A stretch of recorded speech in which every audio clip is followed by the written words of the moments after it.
You were given a probation for this felony, and 4 months later, you picked up 2 new theft cases. You've had every opportunity for whatever help it is that is out there. It's not like you've just taken time and not had opportunities with probation to help you. And so at this time in cause number 24, DC, excuse me, 24, DCCR 1778, I'm going to find that you entered your pleas of true, freely, and voluntarily. Find those counts true. Find sufficient evidence to find you guilty, and at this time find you guilty of theft of property. Sentence you to a term of 15 months in the state jail prison. You will receive credit on that sentence for any time that you've been in custody that the law gives you the right to receive. Cause number 26, DCCR 0210. Find that you pled guilty freely and voluntarily. Find sufficient evidence to find you guilty, and at this time find you guilty of theft of property. Sentence you to a term of 15 months in the state jail prison. You will also receive credit on that sentence for any time that you've been in custody that the law gives you the right to receive. And then finally, in cause number 26, DCCR 0211, find sufficient evidence to find you guilty of theft of property. Find you guilty of that offense, sentence you to a term of 15 months in the state jail prison. You will receive credit on that sentence for any time that you've been in custody that the law gives you the right to receive. These cases will run concurrently, which means together at the same time. I'm handing you the trial court certifications in each of those cases that shows that these were agreements that I followed, so you waived your right to appeal. I also handed you a written admonishment regarding your ineligibility to possess a firearm or ammunition. Because of the judgment entered against you, you're ineligible under Texas law to possess a firearm or ammunition. Possession of a firearm or ammunition could lead to charges against you. If you have any questions about the laws that make you ineligible to possess a firearm or ammunition, or about how long that lasts, you can talk with Mr. Rojas. Right, ma'am, are you Kashonda Riley? Yes, ma'am. And so we've got 3 cases here for sentencing. Cause number 24, DCCR 1778 is a motion to revoke probation. Ms. Riley is on probation for theft of property with previous convictions. Entered pleas of true in that case. Let's see which counts. I believe 1 through 5. 1 through 5, thank you. And then we've got 2 new cases, 26 DCCR 0210 and 0211. Ms. Riley entered pleas of guilty in each of those, which are theft of property with previous convictions. The agreement on all of these was for a cap of 15 months in the state jail prison. I've received the pre-sentence report. Have you both had an opportunity to review that report? We have, Your Honor. Yes, Your Honor, we have. Any additions or corrections? Not from the defense. Nothing from the state, Your Honor. All right, Mr. Rojas, you may proceed. Thank you, Judge. I know it's a big ask, Judge, and it's not something that the court, I think, probably is leaning toward, but we're asking the court to consider probation in all these cases. Ms. Riley is 27 years old. She's got 2 young kids at home. As you can see from the PSI, most of her previous offenses are theft or some type of deception cases. And certainly she's old enough to know better. She should know better. I think if you look closer at her background, it's a situation where she never really had a chance to get any kind of direction in her life. She was placed in the CPS custody when she was 3 months old. I think she lived with her aunt until she was 14. I think all that time, or most of that time, her mother was in prison. And when her mother got out of prison, Ms. Riley went back to live with her mom. From 14 to 17. At 17, she ran away from home. And I think her father's in prison now. I don't know how long he's been in prison, but he's in prison now. I think the easy thing to do is to go ahead and send her to the state jail. Not only for the court, the easy thing for Ms. Riley would be to send her to the state jail so that when she gets out, her slate is clean. She starts all over. I don't know that that's going to, I think if that happens, Judge, she's probably going to be back in the same place she's at, committing offenses, committing more thefts. What I'm asking the court to do is consider probation with possibly ISF, the cognitive track of ISF, so that she can get some direction, hopefully start learning how to make better decisions, and get her life onto the right track. And I think, do you want to say something to Judge? Yes. At the appropriate time, she wants to say something. Go ahead. No, I have had time to sit and think about my consequences. I wanted to I have talked to my aunt that I was staying with at first. She said that I could come back to stay with her, me and my two children. She's willing to help me try to get a GED and to get into the infirmary and the plant, like the refinements. So Can we look back? The NTRP case for me. How long she said? All right, Mr. Nichols. Judge, I think the 15 months is appropriate in this case. Her misdemeanor history is incredibly extensive, lots of thefts, lots of probations that have been revoked. And if you follow the timeline, it's for committing thefts while on those probations, which is what she did here. Two new thefts, 6-7 months after being placed on probation for theft. So I think given her criminal history and continuing to commit crimes while on probation, I think 15 months state jail is appropriate. Give me just a second. I want.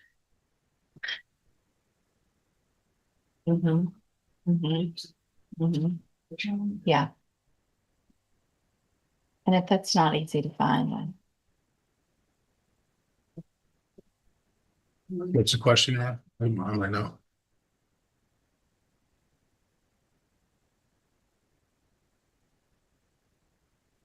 To this case, No, I'm wanting to know, and it's not really gonna make a big difference, but she said she's had time to sit and think, and what I wanted to know was how long she had to sit and think before she took the probation on the case she's on right now. I can go back and look it up if you need it. But so Miss Riley, you were on probation.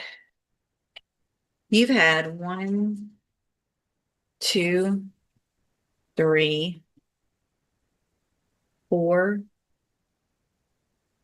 5, 6, 7 probations. 7. A real easy way for you to stop being incarcerated, and that's to stop stealing. You can't expect to keep doing the same thing and not have more harsh consequences. And so you need to understand that when you get out of state jail, if you do this again, it's going to get worse every single time. So if you want to be there for your kids and break the cycle, then that's going to be up to you to break that cycle. All right. Go back with the bailiff.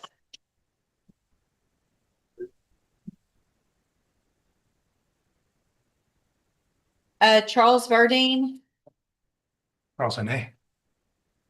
Charles Sine Verdine. Charles Sine Renee Verdine. You had Charles Ferdinand. we've already met. I have. This is okay. This is.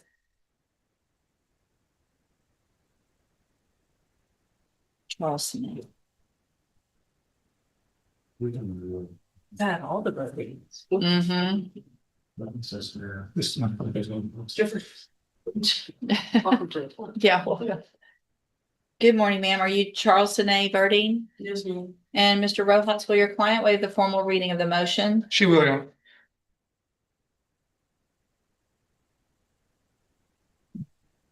And Judge, the reason for this offer, if the court is inclined to follow it, just so you know, the motion was actually filed 10 days before she was set to expire out completely. So we're just trying to double back and address the addiction issue.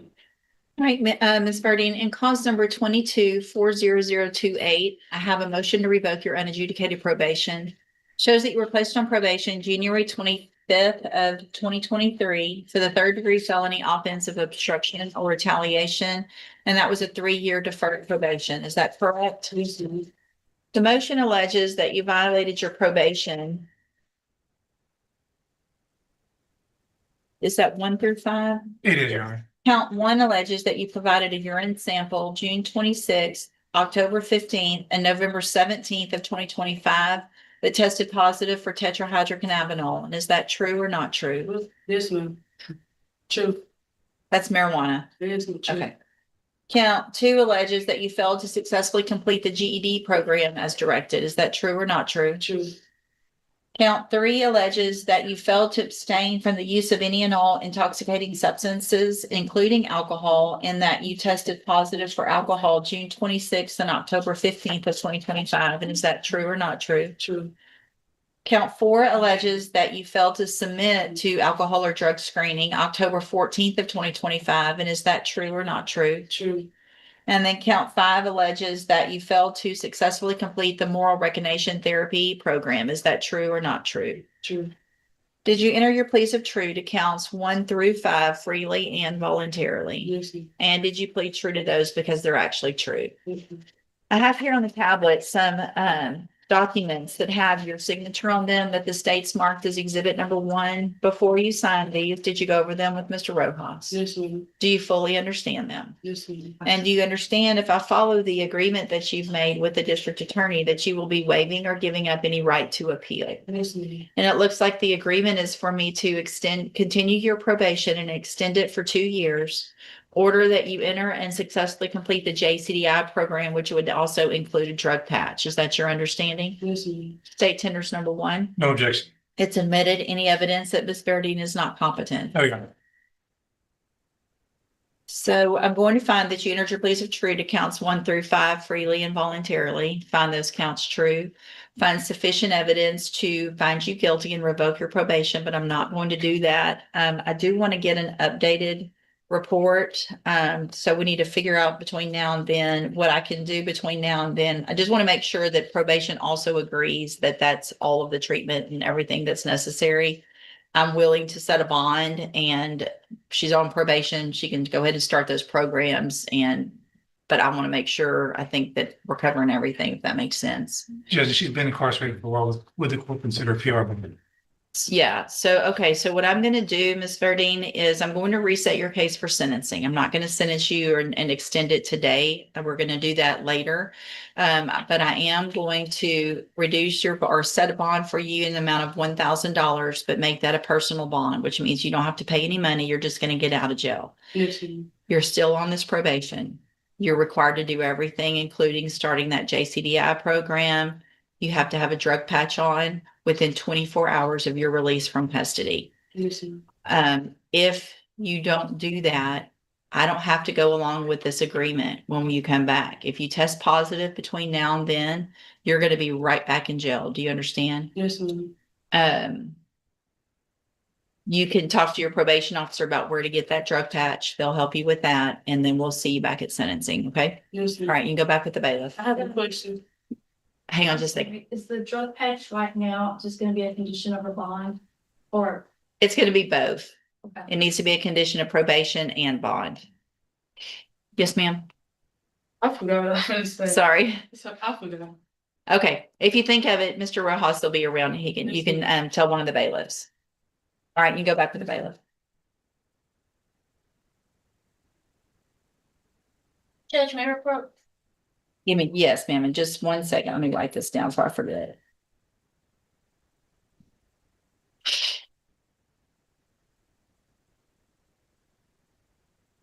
Yes, ma'am. That Judge, I'm saying, he's on vacation this week. Okay. So if we could reset 1 week, he said he'll be back Friday, so. Let's reset it 2 And weeks. he's hired misdemeanors. Let's reset it 2 I- weeks. But really, so. The Ashley still in his, but Audman has to plead him on his misdemeanor. On Daniel Eli, we're gonna do 2 weeks because if we Okay, just that's do it a week, he's not gonna have time. And if he goes and takes care of it, you can just dismiss it without him coming back here. Okay? Yes, Okay. That's Daniel Eli. yes, ma'am.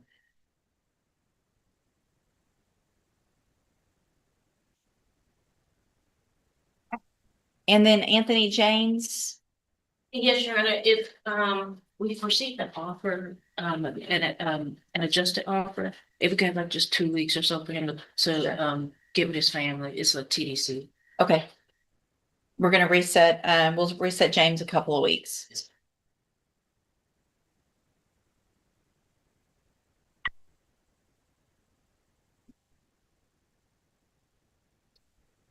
Mr. Lewis, you have 10, fam?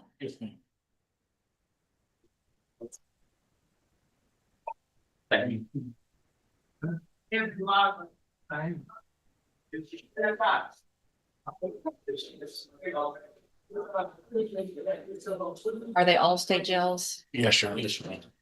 Enhanced at all? No, I think he has, Anything done to hand so, Yeah, I don't think so. but they're stackable. Those are all different dates. Yeah, yes, yes. And y'all have talked about that? Yes. Okay.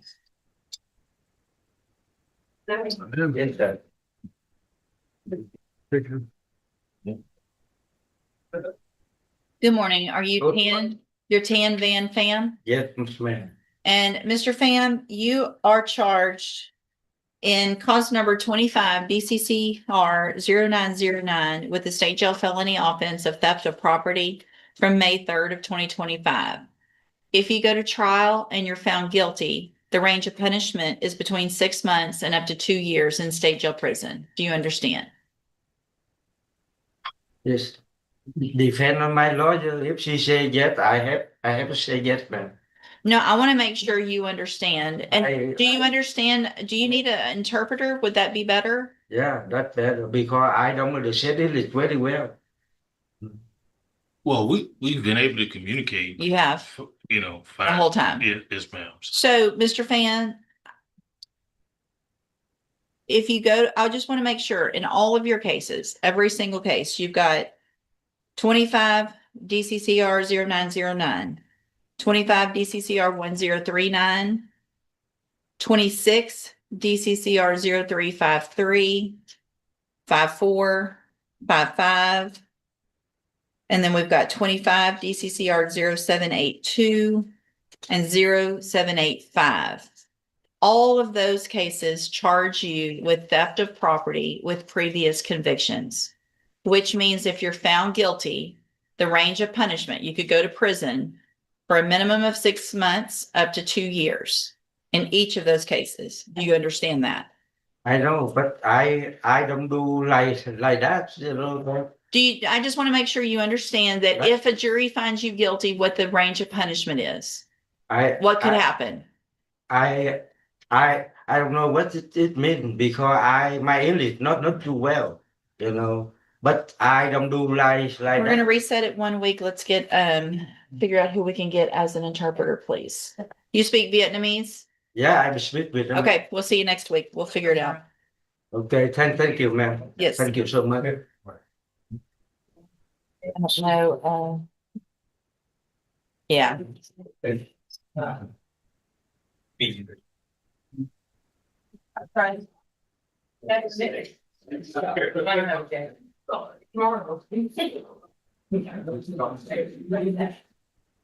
then Mr.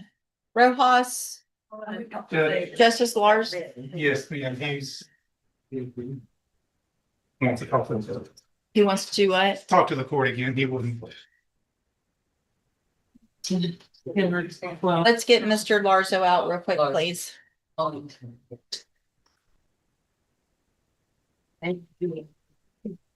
Maybe if I lick you off, it'd be basically, that's what it is.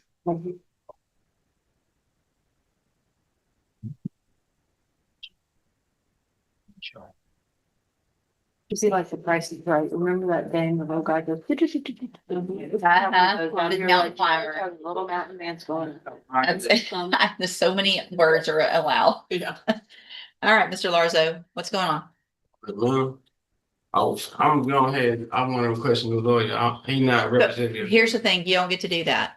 So here's where we are. Mr. Rojas is a great lawyer. He's not, just because Can I he's, speak? nope, not while I'm talking. I already gave you an opportunity earlier and I'm gonna give you an opportunity in a minute, but I want you to listen carefully to what I have to say first, okay? Mr. Rojas is telling you what the district attorney's office is offering. You don't have to like it. It doesn't mean he's a bad attorney. And another attorney is not gonna come get a different offer. Okay. So, Ms. Malfino, is there any reason that you would know of that offer that you have made would change? No, it will only go up. So you're where you are. So either you accept that offer or we set your case for trial. Once your case is set for, hang on, I want a new lawyer. I don't. hold on. I understand, but listen, want to let me speak, ma'am. Please, can I speak? I'm going to let you speak, but I'm going to give you what your options are, okay? I just want. All I want is a. What I'm saying, you trying to say trial, this and that. I haven't even seen my discovery evidence. You saying he's a good lawyer, but he haven't even shown me no evidence. So on my case, how can you speak and say he already told me the other day that he working for the DA? He I'm already said, sure when I said you haven't, he have not one asked me what happened. He haven't even got my side of the story. Have you got my side of the story? Have I told you what happened in this case? Can you tell this person what I told you? Mr. Larzo, you're not in charge and you're I'm not not asking saying I'm not in questions. charge, but what I'm saying is, how can he say he can represent me and he's ain't done nothing but come to me and say the DA said this, the police report said this. He has not That's one. the evidence. the That's what evidence. he's telling you the I evidence is understand what's in. that's what the police report said, but he hasn't asked me my side. It's a And here's the thing, your side is important if you're gonna, if you didn't do it, what his job is to tell you, this is the evidence they have against you. You can take this deal, or if you say you didn't do it, you can go to trial. So if you're saying you didn't do it, then let's get a jury to determine if you did it or not. I haven't seen no police report. I haven't seen no body cam footage. I haven't seen no evidence to where I can tell you if I'm ready to Is go to there, trial. is there media in this Judge, case? if, as Mr. Rojas does in every case, he has requested and reviewed the discovery well in advance. Do you want, let's do this. Do you have some media? Judge, I have requested the media, what I told Mr. Larzo yesterday, when he told me he wanted to watch the video, I told him we could reset the date to look at the video. He just said he didn't want to do that. He just wanted to come in and ask for a new lawyer. I want to because you now represent me effectively. You come to me and tell me the DA said this. Mr. Larzo, he's just said that yesterday he would bring the haven't- video. Don't talk over me. He would bring the video for you to watch. I'm going to reset your case for 2 weeks. He's going to bring the information. You can watch it and you can make your decision. The offer is what the offer is. The DA's already said that. I don't care if you take it or if you don't take it. Take it, fine. Don't take it. We'll get your case set for trial. You need to be respectful. Mr. Rojas is going to get out there, show you everything. You don't get to keep copies of things by law. He doesn't get to hand you a police report and you keep it. That's part of the law. So he can go over that with you, read what it says to you, show you the video, and then you can make your decision. Go back with the bailiff. May I ask a question, Go, please? nope, I'm done today. Go back with the I'm not bailiff. understanding how you Let's can go. give somebody 4 years for an aggravated charge Let's go. and try to offer me 5 years for non-aggravated. All right. Let's go. So he's not happy with this. DeMarcus Elam, wait, hold on, let me, Mr. Burbank, what are you doing on, Mouton? I missed the time, I know, what's the announcements? I'm still on discovery. I just got appointed and I've talked to her. I think also based on that, I may need to have her evaluated somewhere between here and there. My request, based on the circumstances. What? Evaluate. Somewhere between here and there? Yeah, well, my motion is here between here and there. The evaluation. It's coming. Okay. Like today or tomorrow. Okay, we'll reset Ms. Mouton. And I've talked to her. She knows what's going on and All right, yeah, if you'll make sure you get that in, She's we happy. will get her, evaluated as quickly as and possible. maybe I can convince Mr. Smith to. DeMarcus Elam, Just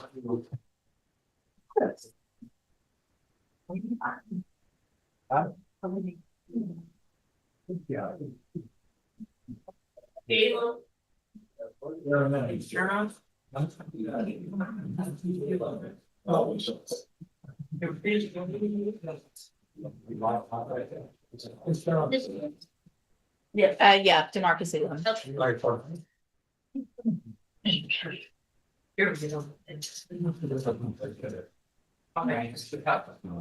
Mr. Smith, you've got DeMarcus Elam, writ hearing. Good morning. Are you DeMarcus Elam? Yes, ma'am. And this is cause number 26, DCCR 1221. Mr. Elam is charged with the first-degree felony offense of murder. And Mr. Reynolds was appointed as attorney. Ms. Holmes is stepping in to help out on that as well. And they have filed a writ requesting for a reduction in Mr. Elam's bond, which is currently set. Oh, Yes. Oh, Yes, I believe Mr. did I Elam. know that ahead of time? Okay. He was from the book. And he- I'm sorry if I didn't make that clear. No, I guess not, because I'm not gonna, so here's the thing, when you have an attorney, you don't get to have what we call dual representation. So if you, and I don't mind, I think it's, if I could clarify, it was filed pre-indictment. I'm not sure when Mr. Reynolds was placed on it, but Mr. Elam had filed the writ prior to being indicted, and then after the writ was filed, his case was indicted. was indicted. So it's been indicted at this point. Yes, ma'am. Okay. So here's what I'm going to do. What's the bond currently set at? 2 million. Okay, so what I'd like to do, I'm not going to, because the case has been indicted.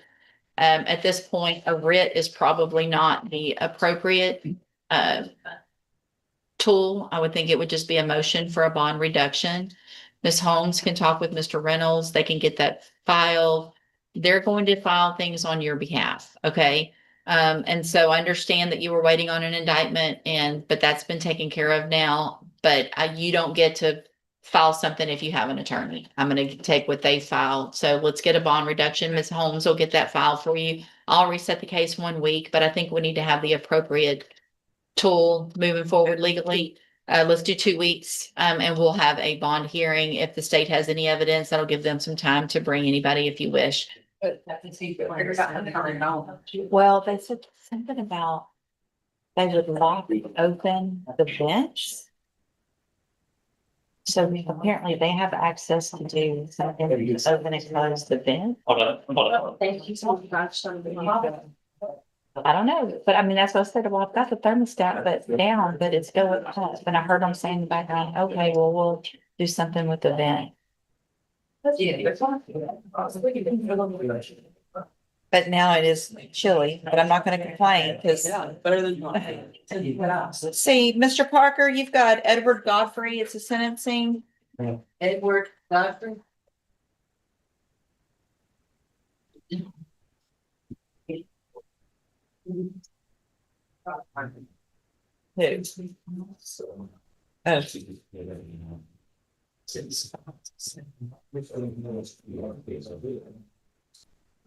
good morning.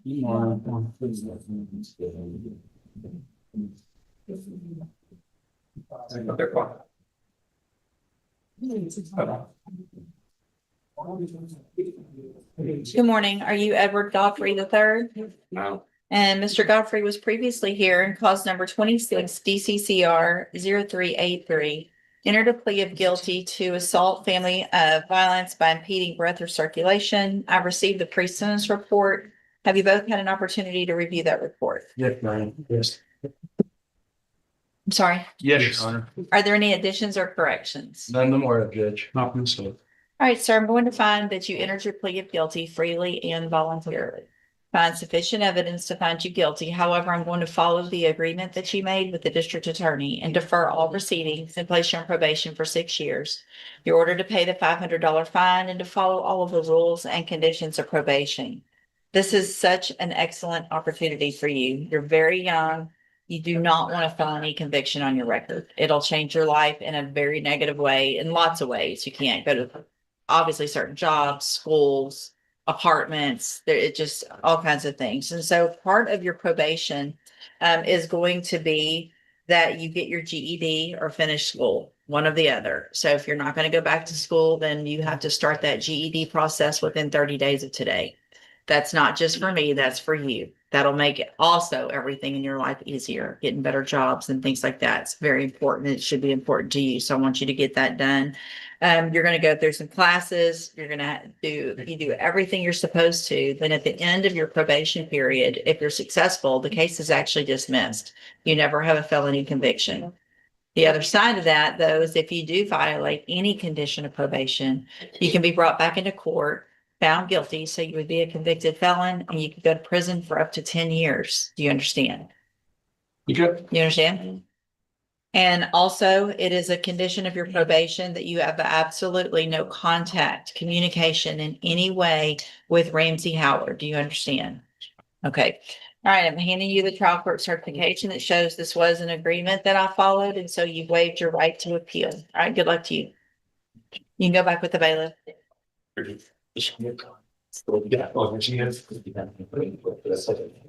Marvin Watts, Mr. Parker.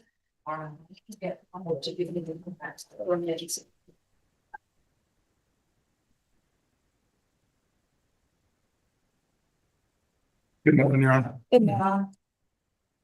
Mr. Parker. Do I have, He signed on your spot on one of the, wait, I'm just fixing it.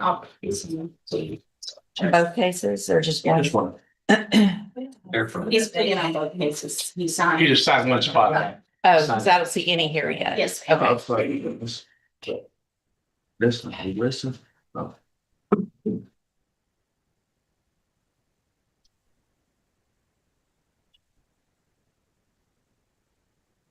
All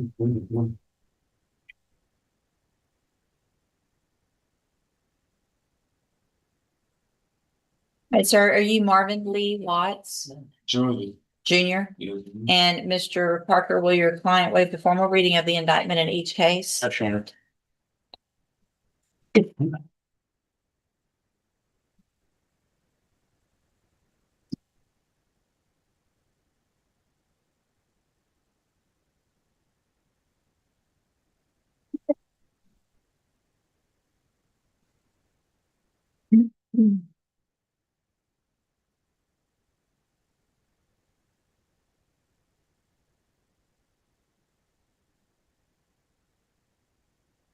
Mr. Watson, cause number 25, DCCR 1918. You're charged with the first-degree felony offense of aggravated robbery from October 2nd of 2025. And how do you plead to that charge?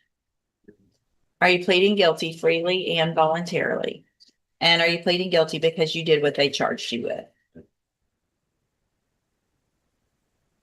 And then in clause number 26, DCCR 0946, you're also charged with a first-degree felony offense of aggravated robbery. This is from September 12th of 2025. And how do you plead to that charge? Again, are you pleading guilty freely and voluntarily? And because you did what they charged you with?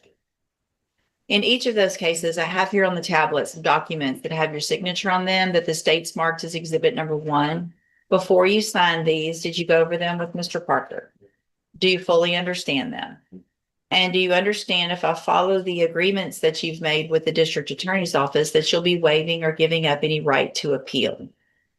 And it looks like the agreement that you've reached in each of your cases is for a cap of 17 years in prison, which means you're leaving your punishment up to me. I can give you 17 years. I can give you less. It'll all depend on the information that's brought to me at a sentencing hearing. You have every right to have a jury come in and decide 2 things. First, to decide if you're guilty or not. And then if they find you guilty, you could leave your punishment up to that jury. If we go forward this way, you're waiving that. And is that what you want to do? So you have, what you've agreed to is a cap of 17 years, which means a cap, all that means is that you're leaving your punishment up to me. And you could, if you wanted, have a jury decide instead of me. But if we go forward this way with the papers that you've signed that says that you're waiving a jury and that you want me to sentence you within that range of punishment, which would be between 5 years up to 17 years, there's the possibility of probation. It'll all, again, depend on what information I get when we come back for sentencing. And is that what you want to do? Do you also understand, if you're not a U.S. citizen, that a plea of guilty or no contest may result in your deportation, exclusion from admission to the country, or denial of naturalization under federal law? State tenders number 1 in each case. Objection. It's admitted in each case. Is there any evidence that Mr. Watts is not competent? All right, sir, in each of your cases, I'm going to find that you entered your pleas of guilty freely and voluntarily, find that you're mentally competent and you understand the nature and the consequences of those pleas, find sufficient evidence to find you guilty. However, I'm going to reset your cases for sentencing so that the probation department can do a pre-sentence report. That'll give me more information about you and your cases for when we come back for sentencing. Anything that you think is important for me to know, make sure you get that information to Mr. Parker. He'll present it to me on your behalf. Okay. Yes. Right, we can go back with the Thank bailiff. you, Judge. Thanks for getting me in. Yes, sir.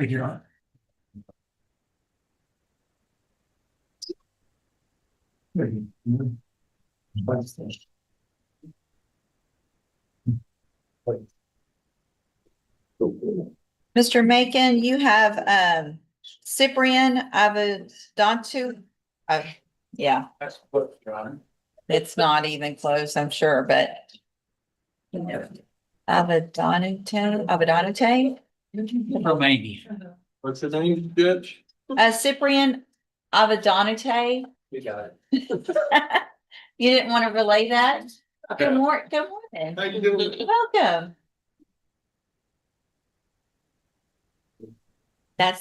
I just realized now that I'm reading on, I'm noticing that they're backwards. What's that? No, they changed it and she's getting it changed back. Yeah.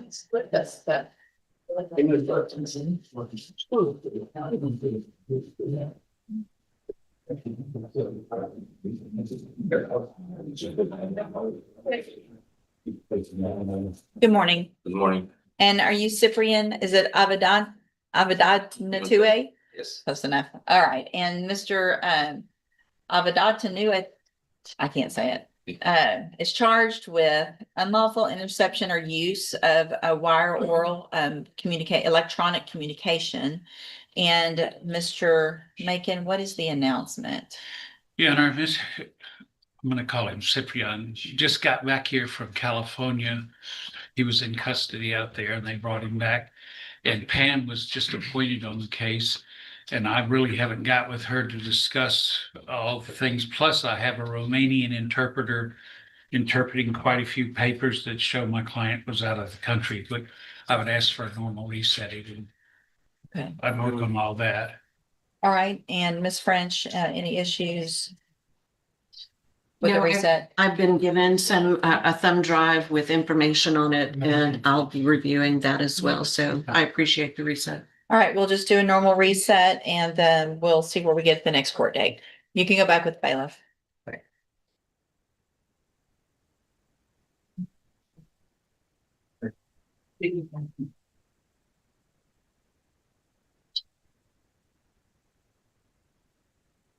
Mr. Kelly, you've got Dalton Batiste. Judge, that's Mr. Coleman's hold on to that case. Can you hold it just for a minute? He knows Mr. Kelly's here. Sure. He's gonna come up with it. Thank you. Thanks.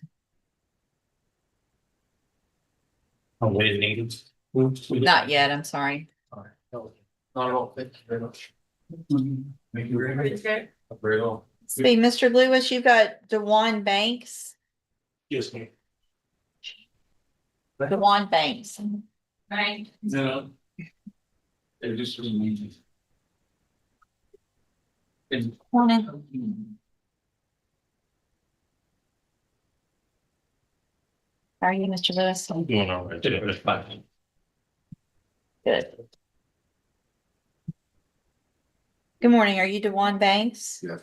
And Mr. Banks, in cause number 25 DCCR 0990 is charged with injury to a child, elderly, or disabled individual. What is the announcement? Well, Judge, when last setting he was here, I think it was some issues where the state was trying to locate where what placement where the child was, so we can try to move this case along. We have since found that information out recently. He is out of state.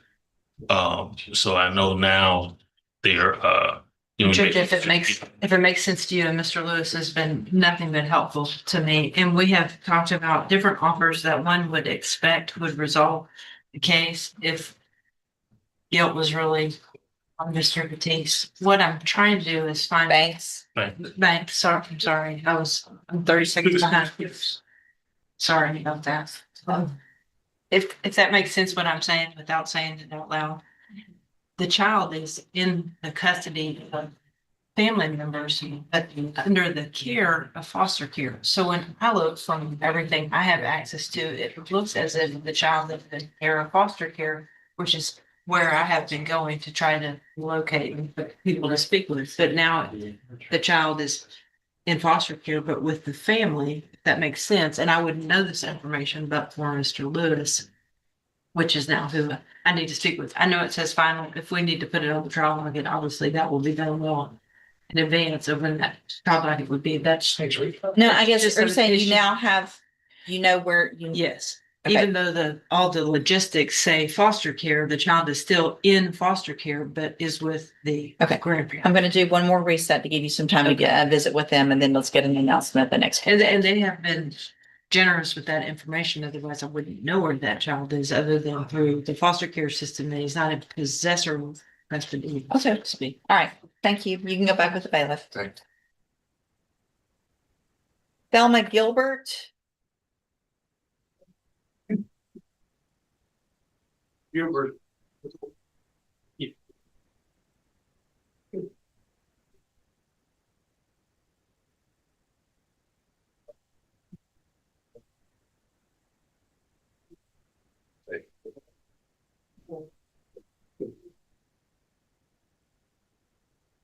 Good morning. Are you Thelma Gilbert? Answer out loud, please. And this is cause numbers 26 DCCR 0502, 03, 04, 05, 06, 07, and 08. Ms. Gilbert is charged with credit or debit card abuse in 4 of those cases, burglary of a habitation in a case, fraudulent use or possession of identifying information, as well as theft of property. And what is the announcement? Judge, we've gotten a offer that will probably resolve this matter. It's gonna involve a lengthy prison sentence. Our issue right now is day before yesterday, Miss Gilbert's daughter and her father were involved in an auto accident and they're being hospitalized in Dallas. So we're trying to find out the status of exactly what's going on with them. So she'll know basically the stability of her daughter before we do the agreement. So I'm just asking for a short setting so we can get that resolved so we can move this case along, Judge. I told Mr. Lewis I would hold that offer open if we got a reset for that reason in 89. All right, I'll reset it one time for that. Thank you, You Judge. can go back with the bailiff. Thank you.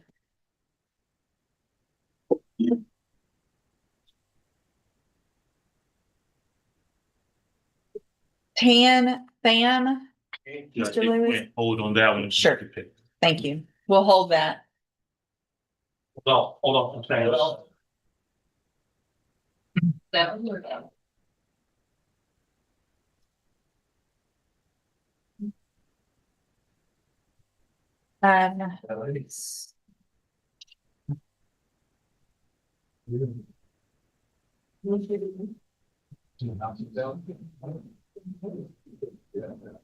Justin Thomas, Mr. Lewis?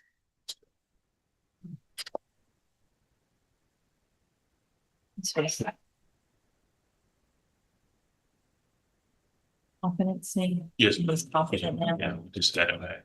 Okay, so you'll just need some time. Yes, ma'am. Let me make this finding of competency and then I'll. But And I need to look into this, some kind of while he was in the hospital there. Maybe he got a PR bond on one of the cases. I'm just trying to maybe check, see where that even came from. He gave me the paper system. Kelly, can you make a note to look into that? Yeah, please. All right, sir, you Justin Thomas? And I'm going to take judicial notice of the court's files and cause numbers 25 DCCR 0308 and 25 DCCR 1874. Mr. Thomas was previously found not competent to stand trial, was sent to the John Dunn Behavioral Science Center for Competency Restoration. I've received that report dated June 16th of 2026. It includes the trial competency evaluation report, which is prepared by Dr. Guzman. The findings in that report is that he is currently competent, has achieved competency while he was there. Also in that packet is the attending physician's report to the court, and that is dated June 15th of 2026, prepared by Dr. Liberis, again with the finding that Mr. Thomas has achieved competency and is currently competent to stand trial. Is there anything else with regard to competency? No, ma'am. Then at this time, I am going to find that Mr. Thomas is competent to stand trial. My understanding is he just got back here from John Dunn, and so I'm going to do a normal reset. That'll give you Yes. some time to visit with Mr. Thomas about any options he has on his case. All right, so Mr. Thomas, Mr. Lewis will be out to see you very soon to go over everything with you, okay? All right, we can go back with the bailiff. Thank you. And then you've got Jason Weinberg. It's the sentencing. That's right. Weinberg. Weinberg, it's Weinberg.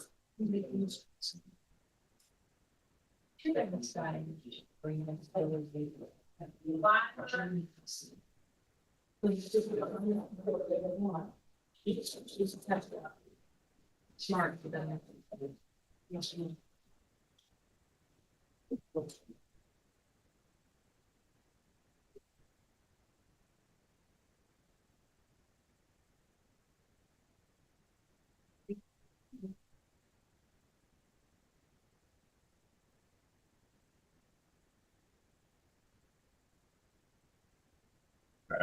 Good morning. You're Jason Weinberg? Yes. And Mr. Weinberg was previously here and entered a plea of guilty in clause number 25, DCCR 1479, to the state jail felony offense of engaging in organized criminal activity. I've received that pre-sentence report. Have you both had an opportunity to review the report? Yes, Your Honor, we have. Any additions or corrections? No, Judge. Not from the state, Your Honor. All right, Mr. Weinberg, I'm going to find that you entered your plea of guilty freely and voluntarily. Find sufficient evidence to find you guilty. However, I'm going to follow the agreement that you made with the district attorney and defer all proceedings. You'll be placed on probation for 5 years. You're ordered to pay a $1,000 fine and to follow all of the rules and conditions of probation. Yes. If you do that, this is a great opportunity. You're very young, you don't have a felony conviction on your record, and if you successfully complete this probation, you'll never have a felony conviction. At the end, the case gets dismissed. It's a Yes. great opportunity. The other side of that, though, is if you violate any condition of probation, you can be back here in court, found guilty, so you become a convicted felon, and you could go to the state jail prison for up to 2 years. Understand? All right, I'm handing you the trial court certification that shows this was an agreement that I followed, so you waived your right to appeal. Probation will talk to you probably before you leave. Good luck to you, sir. Thank you. All right. Thank you, Your Honor. Thanks.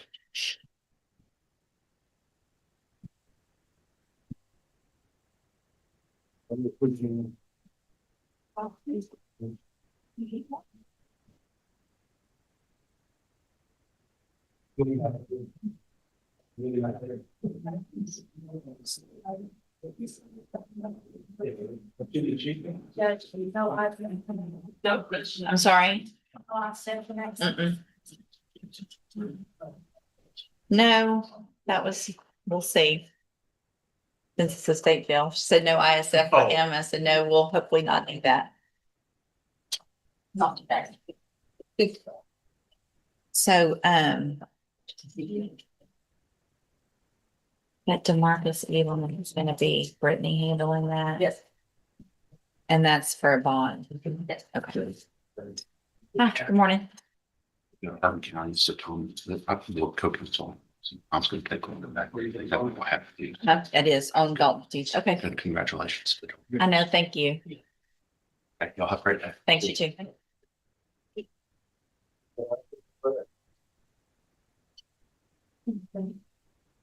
Let's see.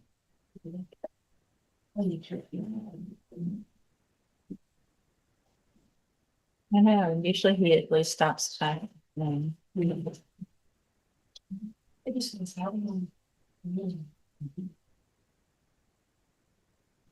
Ms. Holmes, are you ready on Daniel Eli? He made me a pro on. Audubon's supposed to plea on, Audubon has his misdemeanor. Oh, He's okay, supposed to plea on the misdemeanor so that that will dispose of the felony. I okay, can't find Audubon. okay. Well, I'll hold it. Okay. Is he supposed to do it today? Yeah, Yes, they've always been set together. Yeah, It's been trying to get it all of the parties here. okay. And if I'll hold it and push comes to shove, Judge, I can do that today, if you allow me for the record, that if that does not. that's, well, and that's fine if we need, I mean, I can just reset it a week and then get them down there this week, but Yeah, maybe, it just keeps going back and forth. I think. yeah. Unless they let me, step in, if they let step in, and they press the banner. See if you can get, y'all have already tried to call Audwin this morning. I have not. See if y'all can get him on the phone, and if he's around, great. If not, see if he'll give you permission to do that. Okay. I'll hold it for now, though. Oh, And then you've got Janaea Fine. yes, sir. Please.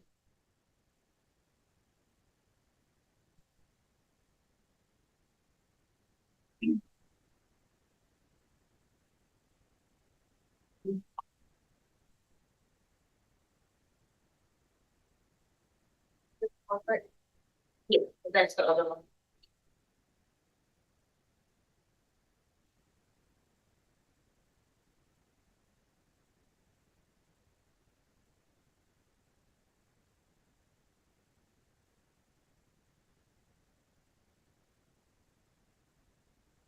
That one, she should make another copy of. Oh, okay. Thank you. And this.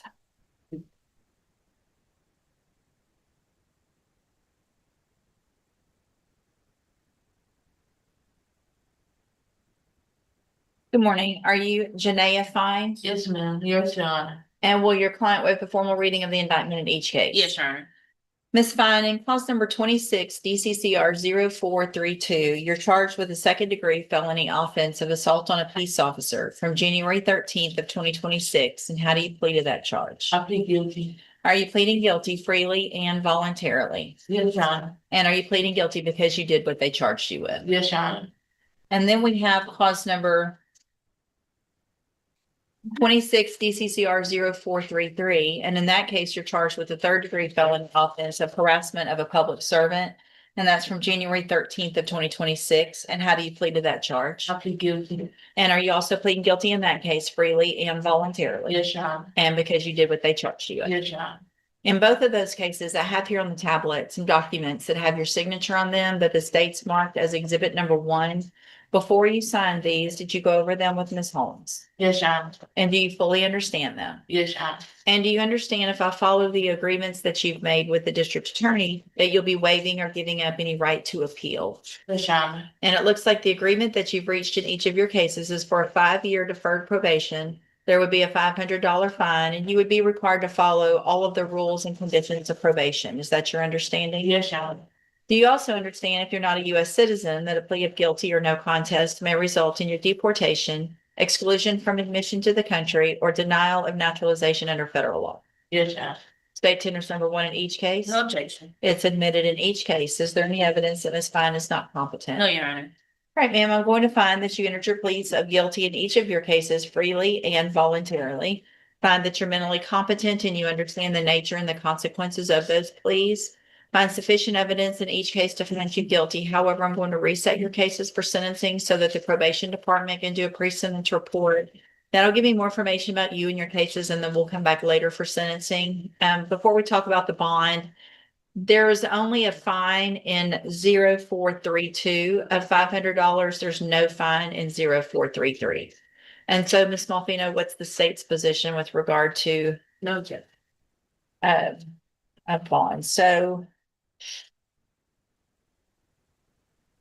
Ms. Fine, what I'm going to do in each of your cases, based on the nature of your plea agreements, is reduce your bond in each case to $1,000.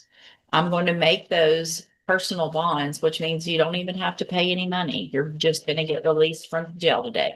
But there's some very, very important things that have to happen between now and when you come back for sentencing if you want me to go along with this deal.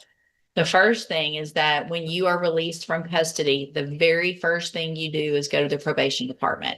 You're going to get some papers today. It's going to tell you where to go. So you have to go straight there so they can start that process to get that report from you. Okay. Okay. Yes, Your Honor. If you don't do that, then obviously a warrant could go out for your arrest. I don't have to follow this agreement. Things could be a whole lot worse. So it's very important that you do that. Okay. Long as the address on it, Yana, I'll go. The address will be on it. You'll talk to a probation officer in the courtroom today before you leave, and she'll tell you everything you need to know about where to go, okay? The next thing is that you cannot get in any trouble or arrested for anything between now and when you come back. If you get arrested for anything, you run the risk of me raising your bond, or you'd be back in here and I don't have to follow this agreement. You understand? Yes, John. All right, you can go back with the bailiff. We'll Thank see you you. at sentencing.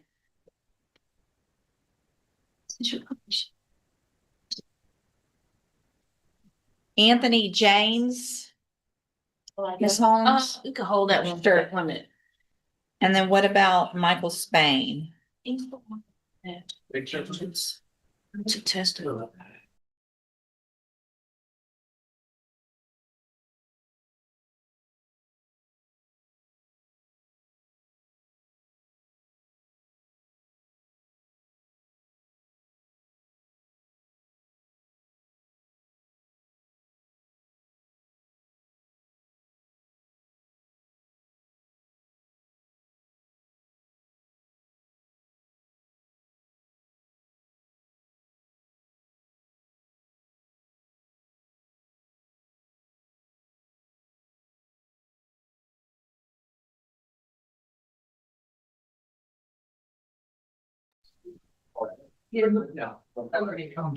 Mr. Kelly, are you ready to announce on Dalton Batiste? Yes.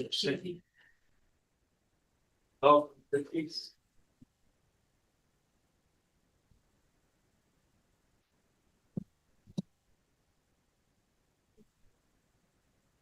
All right, so you're Dalton Batiste.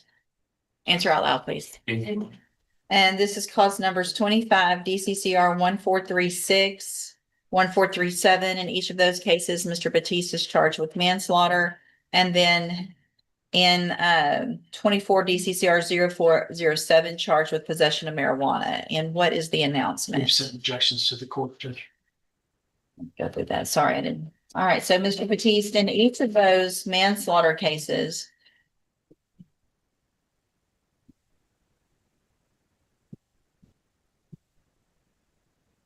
the range of punishment if you're found guilty by a jury, that's the state jail.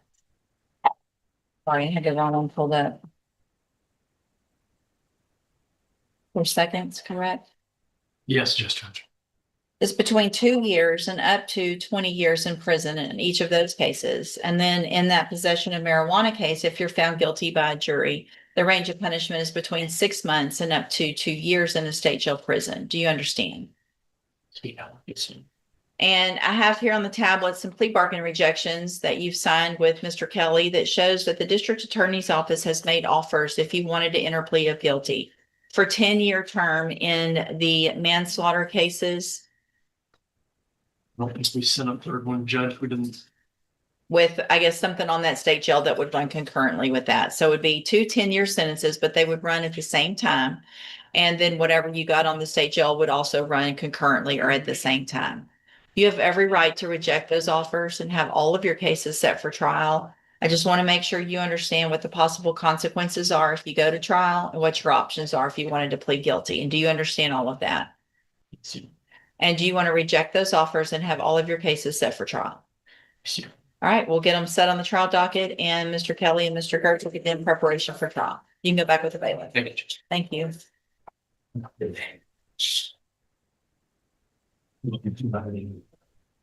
Yep. Those actually, they're prior that it hits that for the first time. Yeah. Did they? They're in the indictment. Dalton Batiste.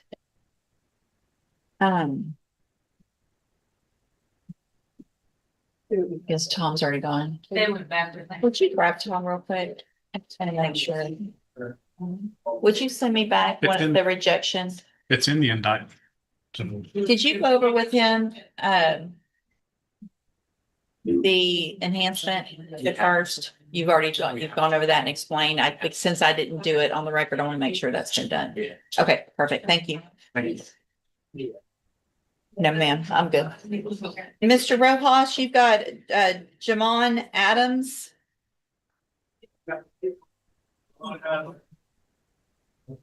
Actually, just. Oh.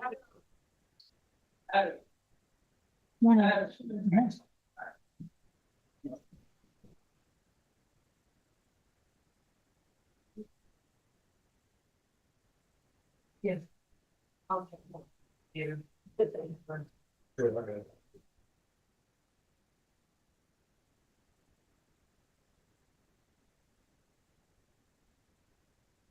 Good morning. Are you Jamon Adams? Yes, ma'am.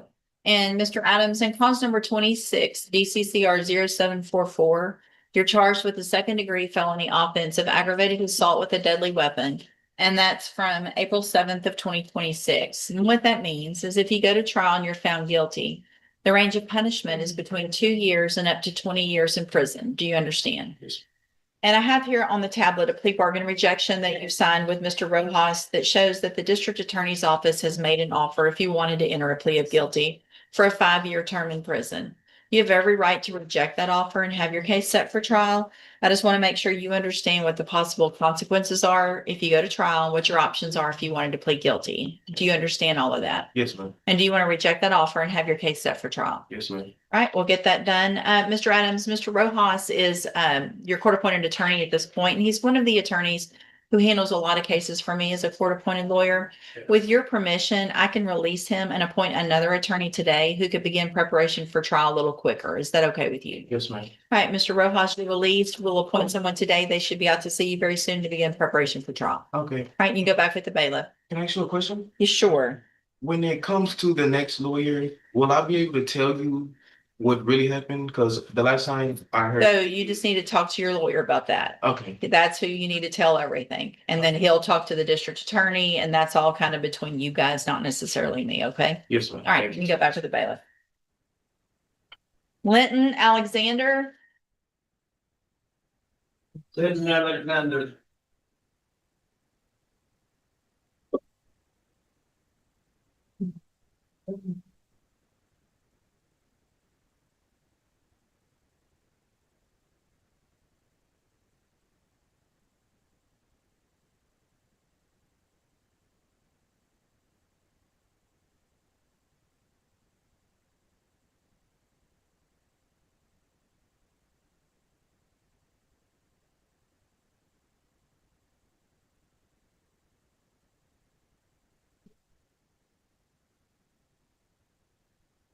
good morning. Are you Linton Alexander? Yes, ma'am. And Mr. Rojas, for your client, waive the formal reading of the indictment. You will, Your Honor. Mr. Alexander, in cause number 26 DCCR 0601, the state has elected to proceed on the lesser offense of a third-degree felony attempted burglary of a habitation from March 12th of 2026. And how do you plead to that charge? Guilty. Are you pleading guilty freely and voluntarily? Yes, ma'am. And are you pleading guilty because you actually did what they charged you with? Yes, ma'am.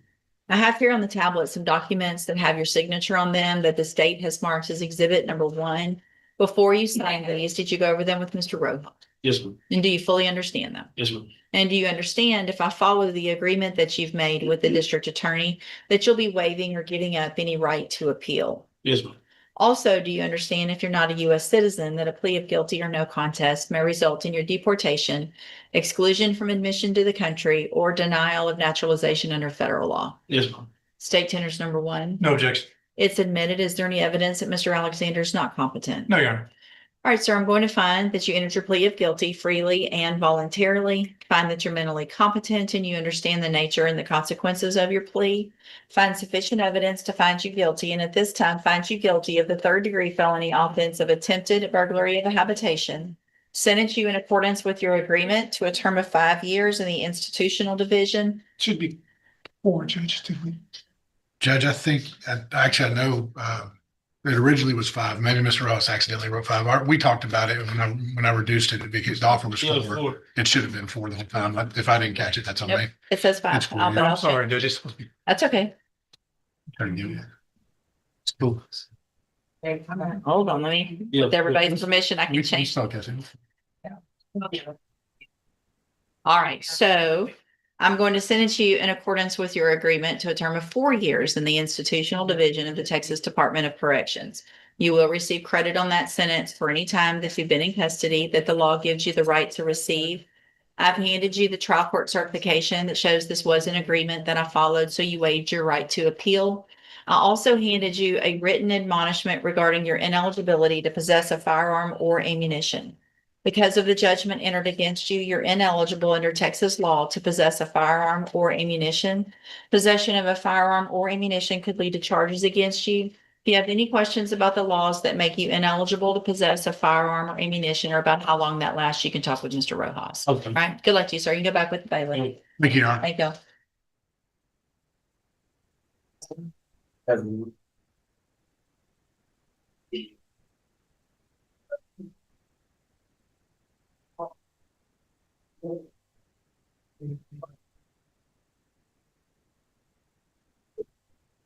Justice Larzo.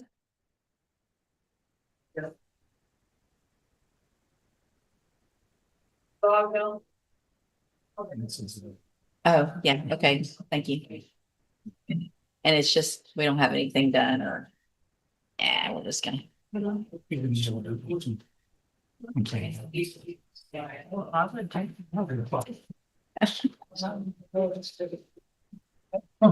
Good morning, are you Justice Larzo? Yes, ma'am.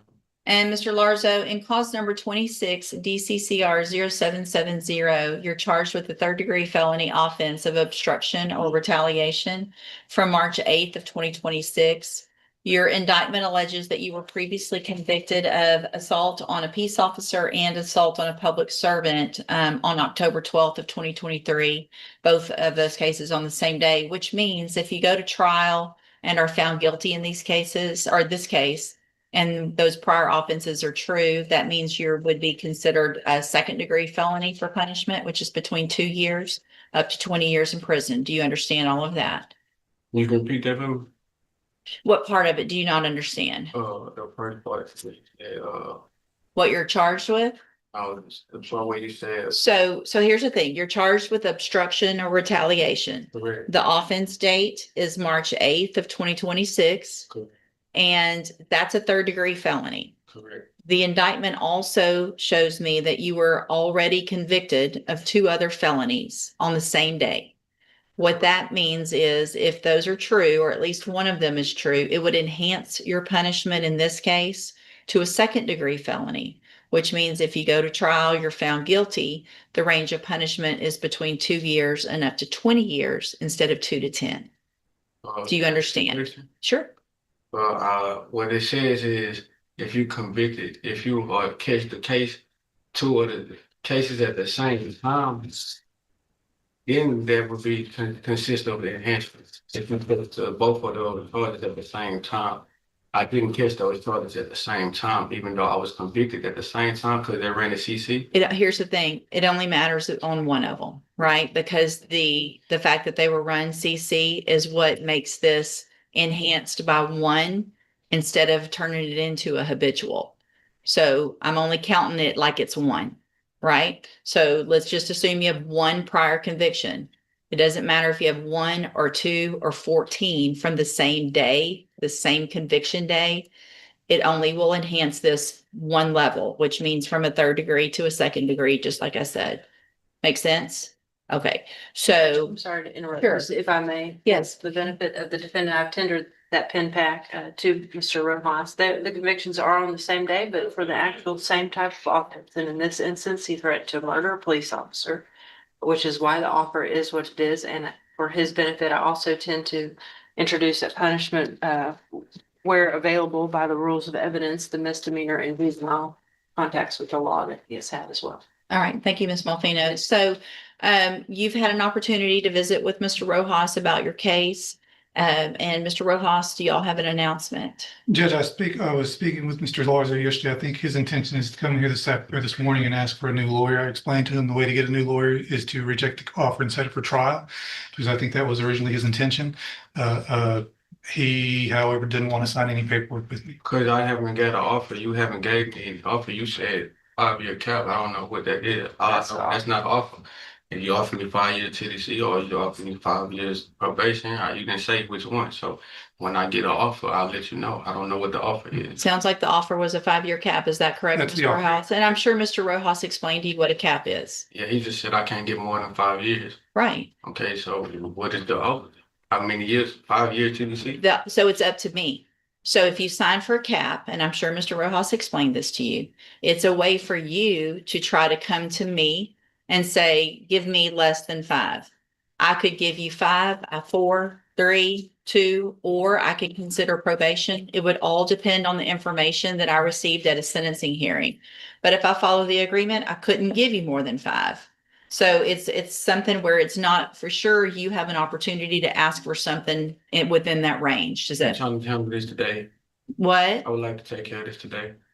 Well, talk to your attorney and listen to what he has to say. And if y'all want to take care of it today, then there's some paperwork that you have to go over with and sign, and then we'll go forward. All right? You can go back with the bailiff.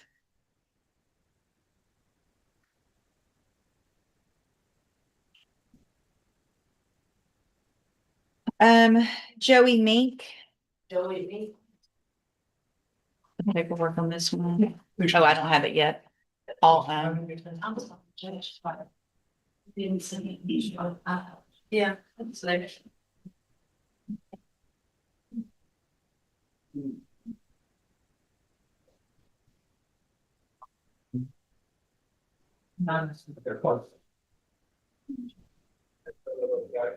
Not for your sake. good morning. Are you Joey Mink? Yes, ma'am. And Mr. Rojas, will your client waive the formal reading of the motion in each case? He will, Your Honor. I'm gonna need. And Judge, I'm going to give you a heads up on this. The motions were, you're going to shake your head if they don't match up, or if they've been administratively difficult, for lack of a better. Let me get them printed out real quick and we can all be.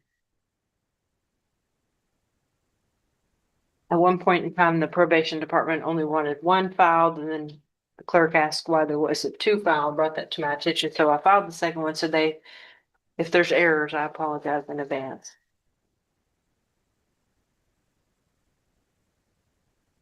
So we'll just start with the first one. There's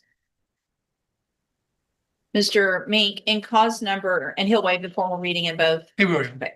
So Mr. Mink, in cause number 23 DCCR 1851, I have a motion to revoke your unadjudicated probation.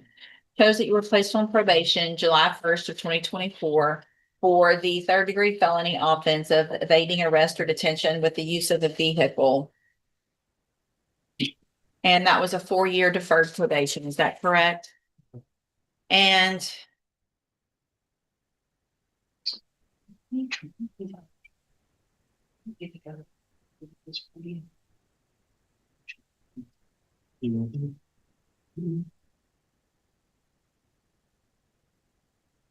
in cause number 24 DCCR 0294, I also have a motion to revoke your unadjudicated probation. Shows that you were placed on probation July 1st of 2024 for aggravated assault with a deadly weapon, a 2nd-degree felony, and that was a 6-year deferred probation. Is that correct? Both of these cases allege that you violated your probation. Count 1 in each case alleges that you violated the special amendment requiring you to successfully re-enter the safety program. And is that true or not true? True or not true? And then in cause number 24 DCCR 0294, that motion also alleges in count 2 that you failed to provide verification of performing the community services required. Is that true or not true? True. And count 3 in that case alleges that you're behind in your court assessed fees. Is that true or not true? Did you enter your pleas of true to all of those counts freely and voluntarily? And did you plead true to them because they're actually true? In both of those cases, I have here on the tablet some documents that have your signature on them that the state's marked as exhibit number 1. Before you sign these, did you go over them with Mr. Rojas? Yes, ma'am. Do you fully understand them? Yes, ma'am. And do you understand if I follow the agreements that you've made with the district attorney that you'll be waiving or giving up any right to appeal? State tenders number 1 in each case? No objection, Your Honor. It's admitted in each case. And is the punishment the same? Yeah. Okay. All right, I'm going to find in each of your cases that you entered your pleas of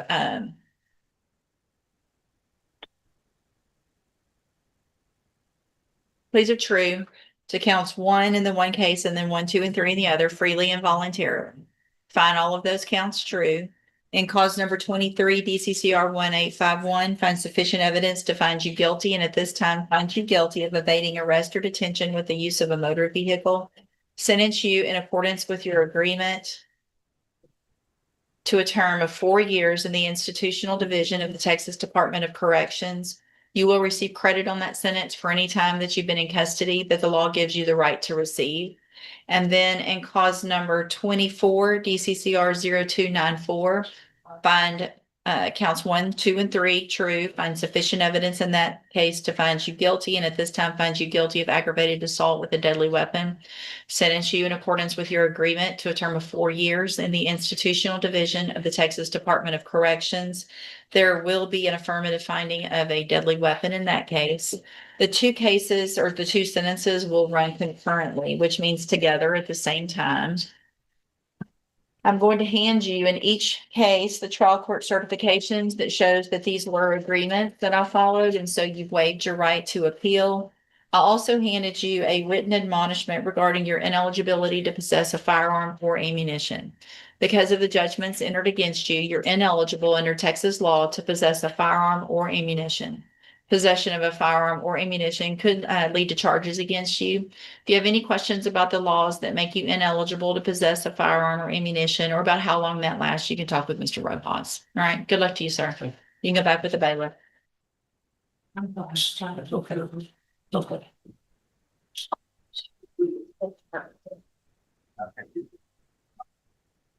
Just that one? This one.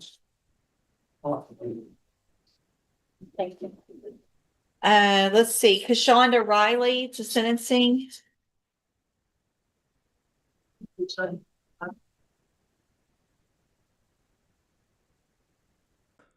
What happens when a judge gives someone every opportunity to change, but they keep making the same choices? This courtroom hearing was filled with guilty pleas, emotional testimony, and life-changing decisions. But one sentencing stood above the rest. A young woman appeared before the court asking for probation instead of jail. Her attorney painted a heartbreaking picture of her life. She had spent most of her childhood in foster care, her parents had been in prison, and she never had the stability that many people take for granted. He argued that sending her to jail would only continue the cycle and asked the judge to give her one more chance through probation and treatment programs. Then the defendant spoke. She apologized to the court and admitted she had spent time thinking about her mistakes. She explained that her family was willing to help her get back on track, earn her GED, and build a better future for herself and her children. It was an emotional plea, and for a moment it seemed like the judge was carefully considering every word. But then the hearing took a dramatic turn. Instead of focusing only on her difficult past, the judge looked at her criminal history. She pointed out that this wasn't the defendant's first opportunity. In fact, she had already been placed on probation multiple times.